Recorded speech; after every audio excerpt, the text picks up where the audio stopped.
opa singillar orasiga erlari ham tushish kerak emas, aka ukani orasiga xotinlarni ham tushirish kerak emas.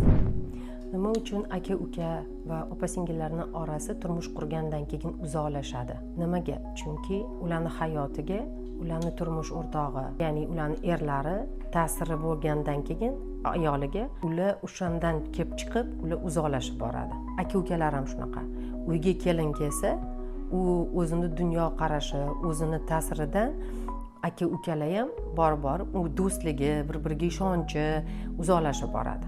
Bu uzoqlashish, bir-biridan sovish, bu oxirida bizni o'ylamagan holda bizani bolalarimizga ham bu ta'siri bor.